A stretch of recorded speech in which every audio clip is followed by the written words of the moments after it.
Internet NZ, and you might notice the accent. So who are we? We are a family of three organisations. There's NZRS, who run the .nz registry, so they do the tech stuff. There's the Domain Name Commission, who regulate it, make sure it's a trustworthy place for people to put up a website and do business. And there's us. And we stand for a better world through a better internet. So we've got some funding from running .nz. Most of that goes on actually running it. There's some money left over to do public good works. And that's where Jordan, our CEO, who's in the crowd today, and I come in. And I'm part of the issues team, which produces policy work. So when issues come up for submission from government, or when there's something that hasn't been addressed and it would be useful to provide a platform for the internet community to talk about it, we try and provide spaces and take that input and feed that into processes so people understand and get better policy outcomes and the internet doesn't break. So there's this thing called the internet. This is a graphic put together by one of my colleagues, Dean, and the arrow saying "you are here" refers to the little NZ blob at the bottom. And you might notice a resemblance to a classic bit of literature. So in the Lorax spoke for the trees. We're Internet NZ. For New Zealand, we speak for the internet. There's this shared resource that generates value that people like, and if no one spoke for it, it might get hurt as a side effect of various other things that are going on. So one of these things is copyright policy. Copyright is about allocating rights and obligations to restrain what you can copy. The internet is the greatest engine ever created for the copying and dissemination of content. There are some tensions here. So in New Zealand, there's kind of a sea of current copyright issues. So we've got what I've called the 2013 review. New Zealand implemented in 2008 some laws that were meant to make our copyright internet compatible. So we do have our own take on the safe harbour regime that applies. There's specific provisions applying to file sharing, which was the big boogeyman or concern at the time. And we've seen in the intervening period the emergence of better connectivity and streaming networks that take advantage of that. So there now is a good business model for distributing content that wasn't available at that time. We've got the Trans-Pacific Partnership, which was signed in the beginning of last month in Auckland, and that requires a couple of changes to our copyright law that I'll get onto in a moment. And we've got discussion of exceptions. So I think partly inspired by the Australian Law Reform Commission report on fair use and by the Hargreaves report, we're looking at what scope remains. Some things are set by international agreements. One area that is not defined to the same extent is exceptions. We've got also, and I'll say hi to our friends from MB in the audience, the Creative Sector Study, which is getting qualitative data about how people in industry in New Zealand use copyright or understand it or don't understand it. And if you want to know more detail about that, then I'm sure Katrina and her team would be happy to talk with you. So, Trans-Pacific Partnership is, for me, the thing that's been occupying lots of my time. And you don't have to go anywhere if you're interested in this, anywhere obscure to get propaganda, because the USTR themselves say it's an agreement made in America. One of the peculiarities of this generating IP policy through trade agreements is that you have an international agreement that then is taken back and marketed domestically to each community in ways that appeal to that community. So, we've got the TPP. Do we have consultation? Yeah, nah. So I'll embrace both bits. Internet NZ has actually been relatively privileged to have the opportunity to talk with our officials as it became clear what the final draft text was looking like. And I think earlier, before my time with Internet NZ, we've been advocating, we've been visible on this, but there is still lots of public concern about the content of the Trans-Pacific Partnership. And I think that's an inevitable consequence of something being negotiated in secret. People wonder what's hidden behind that door. So it would be kind of cool if there were a way to set this policy without doing it behind closed doors, without leaving it open to the accusation that it's not in your user or community or whatever interests. So the substantive changes that are most interesting from the internet point of view in New Zealand are to copyright. One thing that could have happened but that isn't is a change in our software patents. We get to keep our exclusion of software. But we do adopt, or would adopt under TPP, a term of 70 years, or life plus 70 years for the traditional literary works, artistic works. And we do have to expand our regime of liability for circumventing TPMs.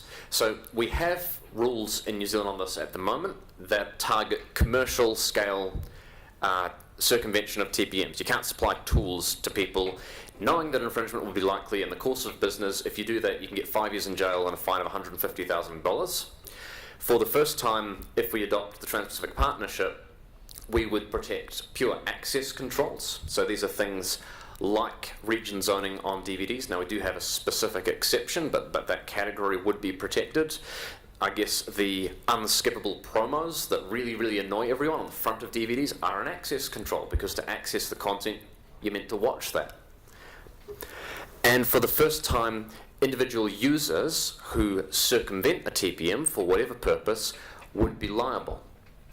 And so if we adopt the requirement there, this is quite a large expansion of liability for using technology in ways that would you'd ordinarily be able to under copyright law. And so the question, which is being consulted on, submissions due for the end of this month, is the scope of exceptions to those rules. And I'm going to come back and say consultation, because I'm quite tired of working on this TPP stuff. So I helped coordinate an expert paper. I've written an Internet NZ submission for our parliamentary process earlier this month, and we have this TPM area, which is quite a complicated area. We have 3 weeks from discussion paper to presentation of submissions to go to our member community and find the examples of what effects the proposals would have on them, and put those in some coherent form, and then come back and present that as a submission. And that's not enough time to do that job well. So, where do we get balance in our system?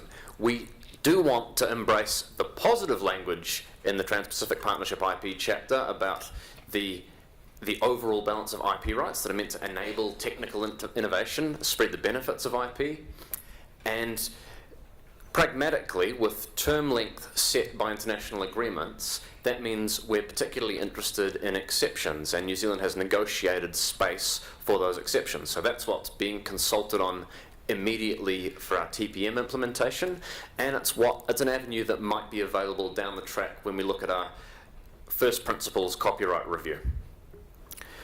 So from an Internet NZ point of view, we're advocating for exceptions to TPMs that protect online privacy. It would be kind of a shame if copyright law made it difficult to do your internet banking or to work for a trans-Tasman organisation that has a VPN, so you appear to be in Sydney when you're actually in Wellington. And for broader copyright, we're interested in what I'm calling a fair balance. So exceptions have to enable flexibility. You can do the unanticipated good things with a right that you want to generate public good. They're adaptable, so they're technologically neutral as technology changes. They incentivize creation. The retrospective term extension does not do that. And they're realistic, so they have to work for business, for creators, for users, for everyone.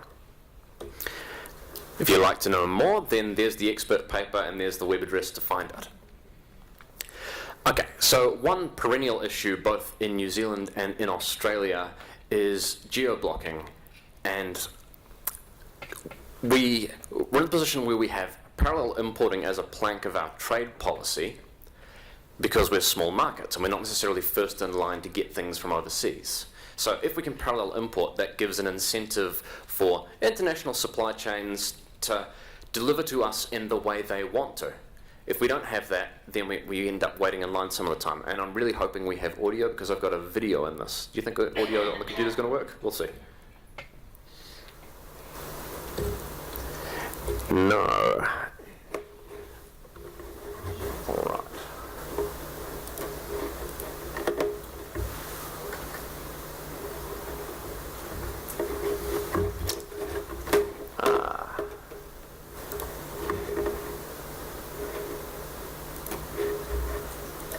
We have alternative ways.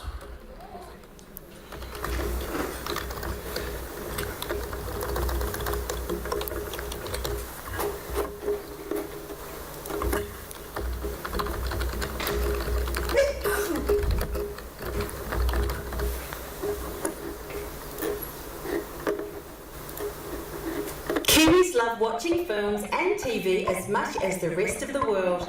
We want to watch the same shows at the same time as our friends on their OEs.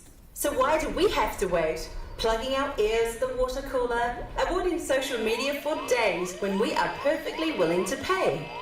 In New Zealand, there are a number of channels where you can legitimately access online content. But why does a consumer in the US have more choice than a Kiwi when we are supposed to be paying for the same product?